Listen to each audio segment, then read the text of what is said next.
I thank all of you for being here this morning on this day that I think we'll look back in years to come and say that this was one of the more significant days in the history of this institution.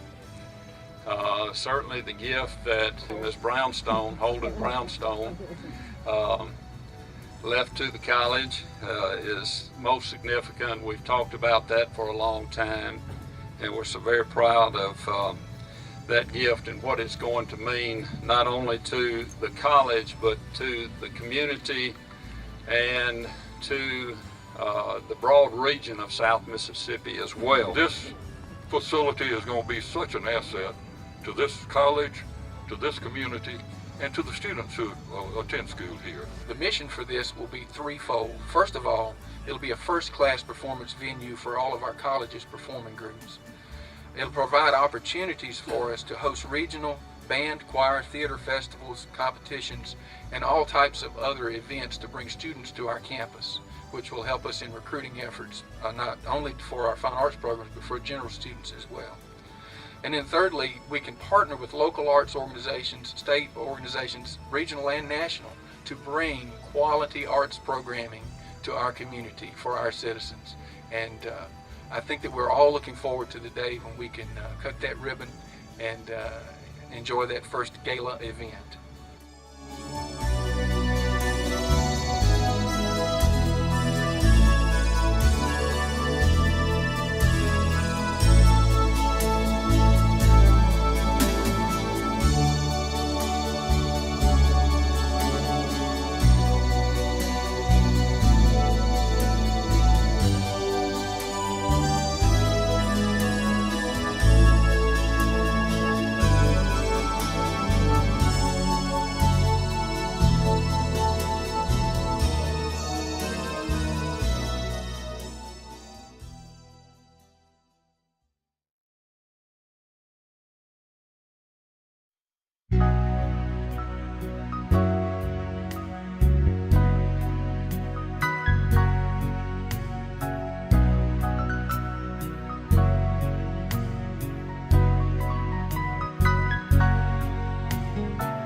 This is a magnificent scene, I'll have to tell you that.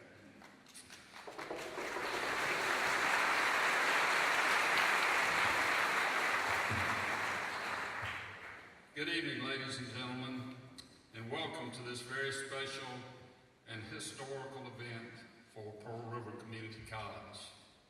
It is indeed an honor and a privilege for our college to host the Mississippi Symphony for this, the grand opening for the Ethel, Holden, Brownstone Center. By now, most of you know the history of this grand gift that Mrs. Brownstone left to Pearl River Community College. That gift provided the seed for the development of this magnificent facility. Mrs. Brownstone was a native of Pearl River County and was one of 11 children of James Houston and Florence Holden. She was a student at Pearl River County Agricultural High School and Junior College in 1930 and 1931. She left Pearl River County and moved to New York City, where she met and married Lucian Brownstone, who was in the garment business and owned 26 men's clothing stores around the country. He was a philanthropist and a Wall Street investor. The Brownstones were patrons of the arts and supported the promotion of the arts in New York City and in the Holden family. One of their nieces, Dr. Jane Ann Dill, who has become an internationally renowned artist and was recently artist in residence at the University of Alabama, wrote about the Brownstones. I truly miss the presence of my Aunt Ethel and Uncle Lucian Brownstone. This dear woman played a deeply personal and pivotal role in my aesthetic education and awareness of global cultures as a child.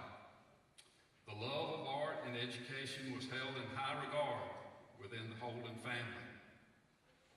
Aunt Ethel was a young, single woman who left Mississippi in 1931 to live in New York City, as did my mother, who had a scholarship to study piano at Juilliard. Another of her sisters, who was a visual artist, studied at the Art Students League, and another of her sisters and brothers studied at the American Academy of Dramatic Arts, one destined for a stint on Broadway and the other as a Shakespearean actor. The arts have truly been an important part of the culture of the Holden family. In recognition of this fact, and due to the tremendous need the college had for an auditorium facility, the Board of Trustees made the commitment to build a true performing arts center. The results of that decision is what has now become the Ethel Holden Brownstone Center for the Performing Arts. This center is intended for the promotion of the arts. In the future, it will serve as a showcase for the talents of Pearl River Community College students and will become an economic engine for all of South Mississippi through the offering of many special and unique performances that will include concerts and all types of productions to include off-Broadway plays.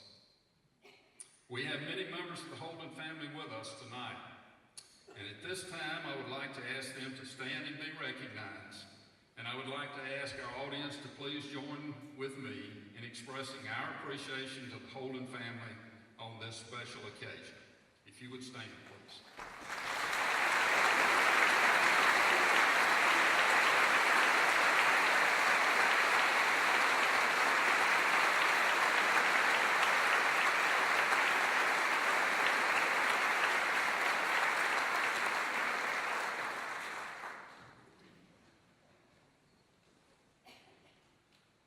Also, in recognition for their many years of dedicated service to Pearl River Community College and the local community, the PRCC's Board of Trustees has elected to name the auditorium of this facility in honor of Martin and Dolores Smith.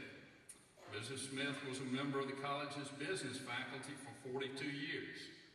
Mr. Smith was a longtime member of the State Senate, served as the first administrator of the Mississippi Supreme Court, and has served for many years as the attorney for the PRCC Board of Trustees. It was Mr. Smith's efforts that made a difference in the legal contest of Mrs. Brownstone's will. Without his diligent effort without his diligent legal efforts in this regard, this facility might never have been constructed. From this day forward, the auditorium portion of Holden Brownstone Center will be known as the Smith Auditorium. Please join me in recognizing the wonderful contributions that Martin and Dolores Smith have made to the success of Pearl River Community College. Martin and Dolores Smith.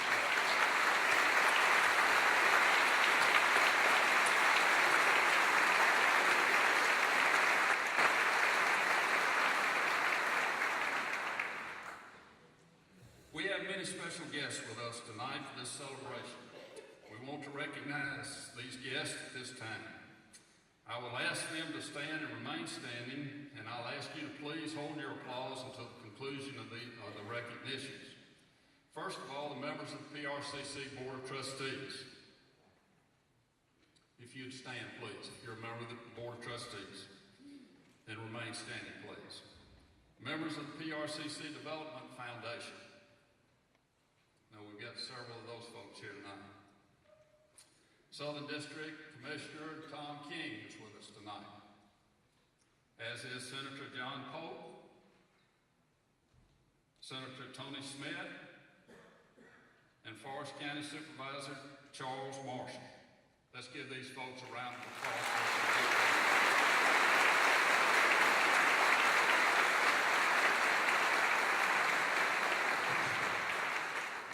Also, there are several other special recognitions that need to be made at this time.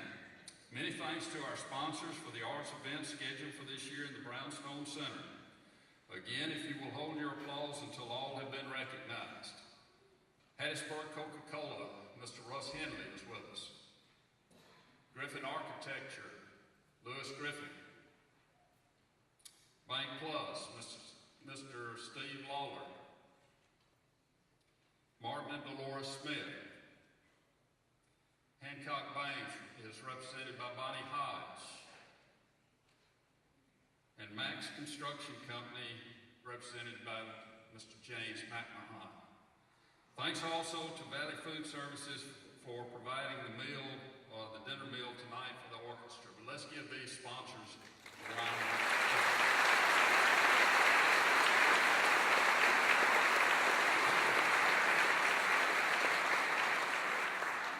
And finally, these acknowledgments for those who have been so instrumental in the funding, planning, and construction of this facility. Our architect for this facility, Mr. Lewis Griffin. Lewis, if you would stand up again, let us recognize you. Stand, we'll recognize the whole group.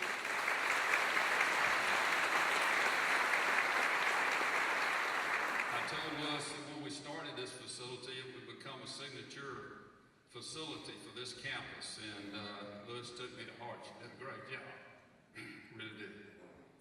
The Mississippi Arts Commission, who helped provide the funding for our facility. The Lamar County Board of Supervisors had a hand in the funding also. Max Construction Company, James McMahon. Hal, let's see, if you'd stand again, please. Did a great job on the facility. We're very pleased. Bureau of Building Personnel. I know Rob Turner was a staff architect. Rob is now Director of Facilities at Delta State University, but he helped get this project started.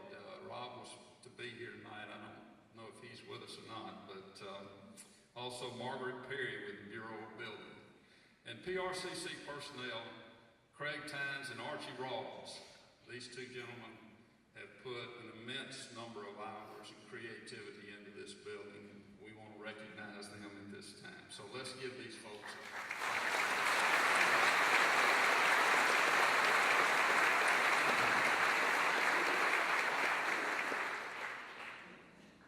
Now it has come to the special moment when we will cut the ribbon on the Ethel Holden Brownstone Center. I'm going to ask the Holden family, and I'm going to ask you to do a little shuffling around, but there's a purpose in this because we want some pictures. And if you will come to and line up here on the front of the stage facing the audience, we would appreciate it. So if the Holden family would come forward and stand in front of the stage.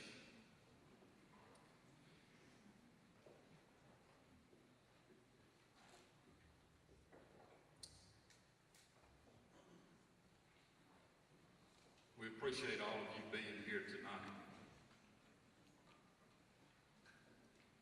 Now, to officially cut the ribbon, I will ask Mr. Frank Ladner, Chairman of the PRCC Board of Trustees, to join Archie Rawls and myself at center stage. Mr. Ladner will perform the services of officially cutting the ribbon on our new facility. Once the ribbon has been cut and pictures are complete, I would ask everyone to return to their seats for the beginning of the concert. Thank you again for your presence with us for this special and historical event. Mr. Ladner.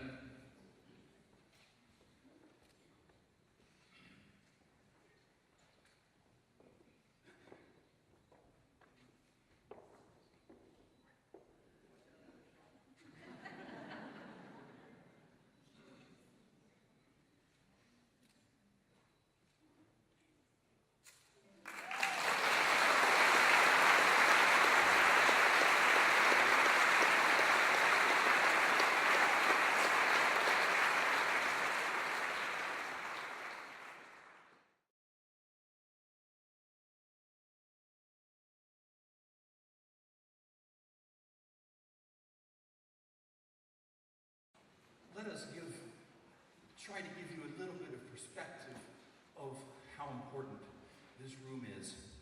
The Mississippi Symphony plays, I suppose, 30 concerts or so in Jackson, and we spend about 12 nights of the year outside of Jackson, all around the state. And I've been trying to make sure I don't miss any of the rooms in my mind that we play in. But many of you know, because you went to Ole Miss, that there's about now for a decade a glorious hall up at Ole Miss, Ford Center. It's a wonderful room to play in. The Bologna Center is over at Delta State University. It's a fine room too. We were at Mississippi State last spring, and they've got a room that's a good room too. And then, just again, so you get some perspective, then there is this room. Ladies and gentlemen, this room is as fine as any room in the state. And that's it.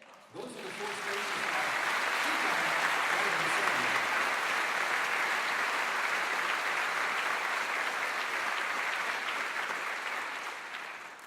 If you see smiles on the stage, it's because we like to play and we enjoy what we do, but also it's because we're hearing things tonight for the first time.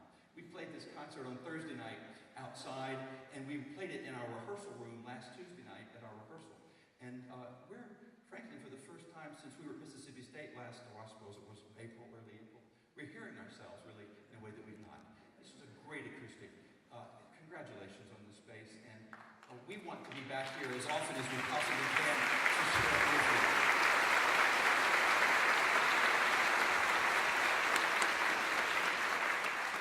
I'm going to say one more thing. I grew up on a pig farm in Arkansas. A cotton farm, and pigs and soybeans. We grow a lot of corn there now. I don't know why. Well, I do know. You farmers know why we're growing corn. But there was nothing like this in this area for so many years, and for eternity actually, until now. And over in Arkansas, there's still nothing like this. At least my corner of Arkansas. This kind of room is going to change this community. It's just like the great sacred spaces that we meet in, and great schools, great colleges and universities. Having a room like this in this community is going to change who we are over the longest term. In 50 years, our children, our descendants, and some of us are not going to be the same people because of what we're going to experience in this room. 100 years